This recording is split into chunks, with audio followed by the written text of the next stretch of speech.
So today, in 1914, Woodrow Wilson made Mother's Day a national holiday. So Mother's Day in the United States is a national holiday starting in 1914. On May 12, 1907, before that, this is the runner-up part, Anna Jarvis held a memorial service at her church, actually her mother's church, for her mother. It was a Methodist church, and because of the work that her mother had done through her life, she wished to remember her mother's heart during this service. And from there, she actually campaigned through public officials to create an actual holiday, a national holiday for that. Before then, there were churches all over the United States that opened their doors to recognize a mother's heart because of this first memorial service. Anna's mother was Anne Reeves Jarvis. And around 1852, she started these Mother's Day work clubs. So they were a group of women who got together to improve sanitary conditions for those that were living in the community, mostly because the child mortality rate was so atrocious at that time. Many children didn't make it till 5 years old.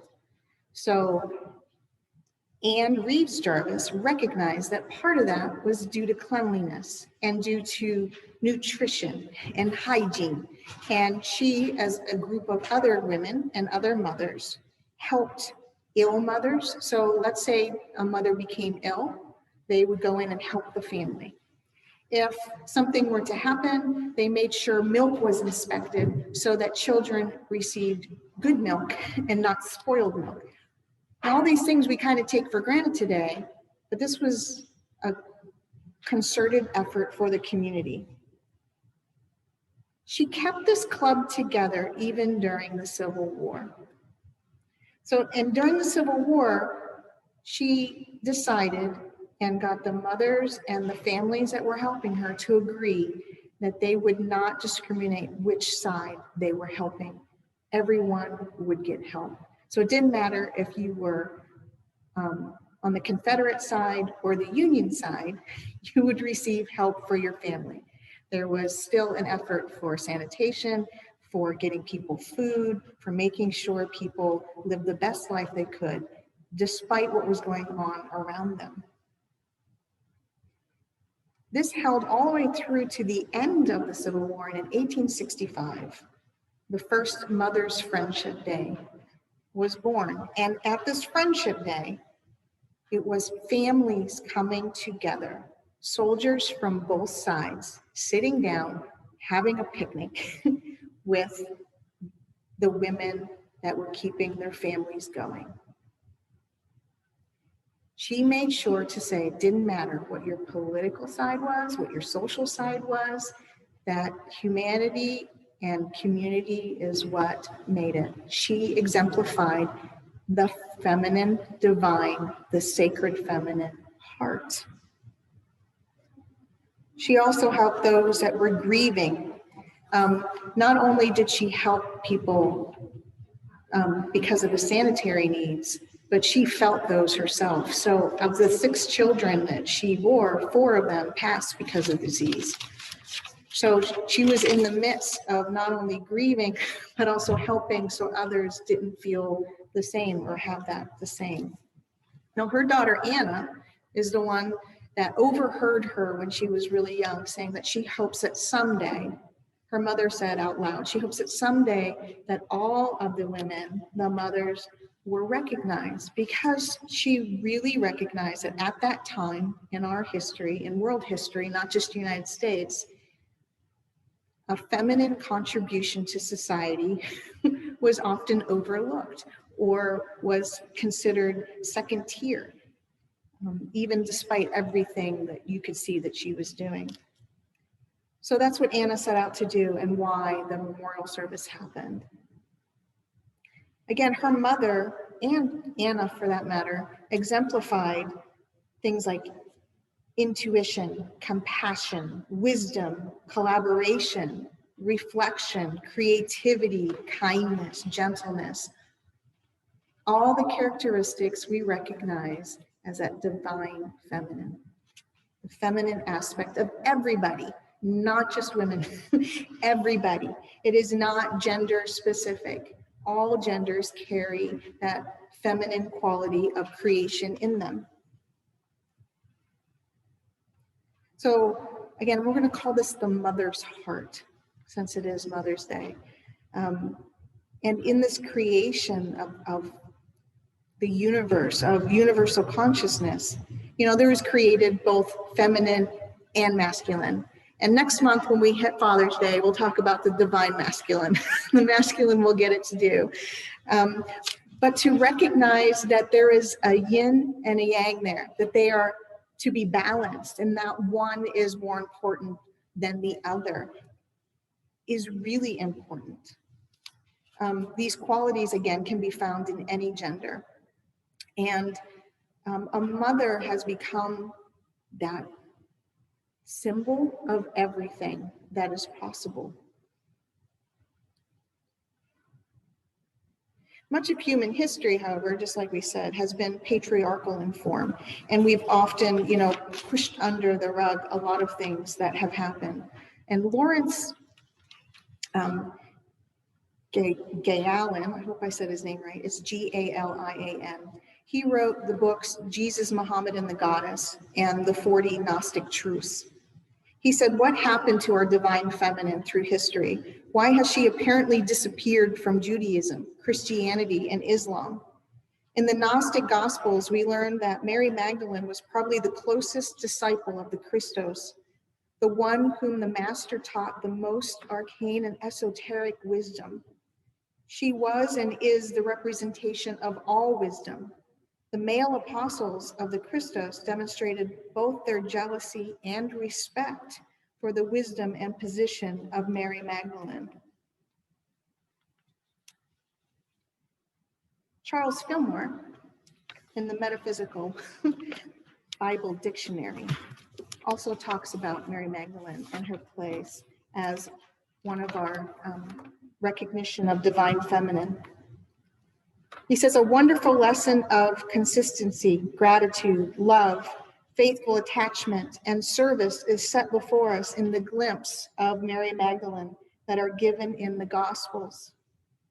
Wherever she is mentioned, the power of love, devotion, and service is revealed. Her whole life and all that she had were apparently dedicated to the Christ. The soul consciousness in each individual is capable of the strongest, deepest, and fullest alliance to this truth. It is constantly seeking something that will satisfy. It can never be happy or at peace until the feelings are redeemed and harmonized by the Holy Spirit, until God's presence is known, felt, and fully realized throughout the individual being, the feminine and the masculine. Charles Fillmore also says, we may have been inclined to belittle the value of the feminine side of our nature. The feelings and affections, which are the seat of emotions in our unredeemed state, belong to the soul. The purification of the soul and the wealth of its devoted, sustaining qualities are needed in regeneration of the body, as much as it is the quickening of the disciples, the 12 faculties of the mind. So again, we talked about the powers and the faculty of the mind the last few weeks, and that's very much in the realm of the masculine, right? And Charles Fillmore is saying you need to take that and wrap it up with the soul understanding of the feminine. The love and the wisdom must enter into all of that in order for us to become that trueness substance of life. He says, without the depths of the feeling, the emotions, the quality in the soul conscious, with Mary Magdalene seems especially to symbolize, we should be like one before whom a table is prepared for a great feast. The table is laid with the fine linen and silver, and all the dishes and arrangements are perfect. But there is nothing to eat or if there should be something to eat, it would be as a food without flavor or seasoning. We need that depth of love and feeling. We need that feminine nature in order to bring about a fullness in that spiritual diet. And that's what we celebrate today. And I think that's what really that first Mother's Day was all about. As an aside, poor Anne, who created the first Mother's Day through that recognition of her mother's work, later in her life would argue against the National Mother's Day because of how commercialized it had become. She was like, this is not what it's about. It was about recognizing all these good works and this love and not making sure, you know, we offer all these gifts. Now the gifts are nice, I'm not saying that, but the realization from the person that wanted this holiday so badly in recognition, that fought against it later, I think is striking in how we recognize that feminine nature. And that it really was set in place to create a sense of there is power in that feminine nature, and a power that we all share, again, through all genders, and not to discount that. So in honoring Mother's Day, we recognize past, present, and future, all those who have expressed this mother's heart, the heart of the qualities of the sacred feminine. I'm trying to find this other quote I have for you.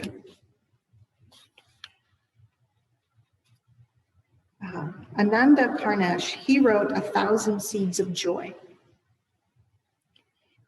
He said, a matriarchal world does not mean matrilineal or that one queen shall rule the world.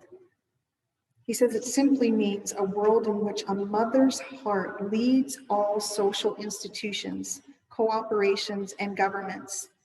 All humans, men, women, or transgender, can embody a mother's heart if they choose. We are destined for extinction as a human race unless a mother's heart assumes the leadership of the world. We need that compassion and that peace wrapped up in all those thoughts of the mind and all the individualism.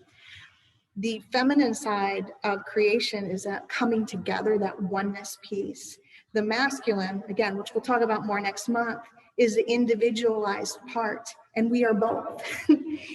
And we often forget that oneness part to bring our individual nature into each other in order to bring about those changes, in order to create space for togetherness and conversation, facilitating healing, even after any kind of conflict, just like Anne did after the Civil War. We recognize this heart as a place of strength. We recognize as co-creators, as manifestations of this divine universe, that we all have this, and we are charged to use it. We are charged to tap into these characteristics and to create that wholeness between our mind, our body, and our spirit, and all creation, for our family, our community, expressing wisdom, compassion, and gentleness. Andrew Harvey said, the future of the world depends on the full restoration of the sacred feminine in all its tenderness, passion, divine veracity, and surrendered persistence.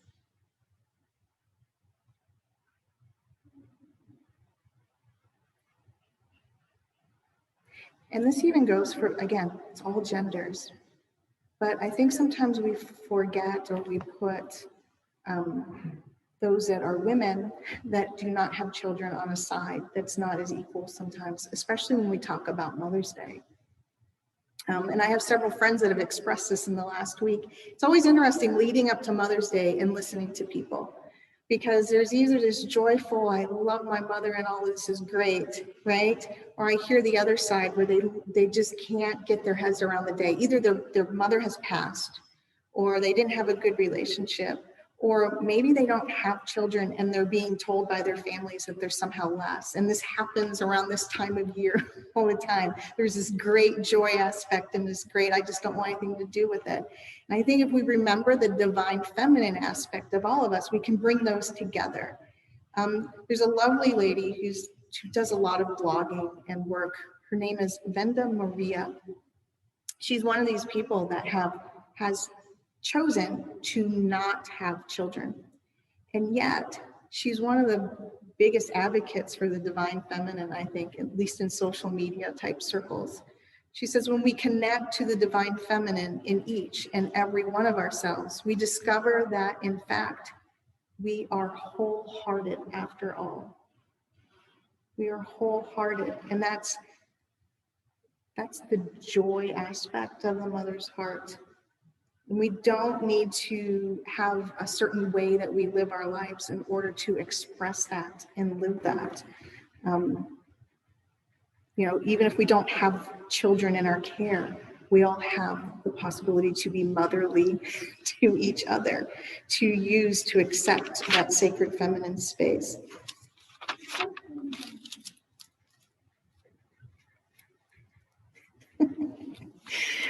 It's so cute. So again, to tie a little bow around it, enjoy the day in whichever way is right for you. I know one of the reasons there's carnations in the mix is one color is to honor the living mothers of our lives, and one is the past mothers of our lives.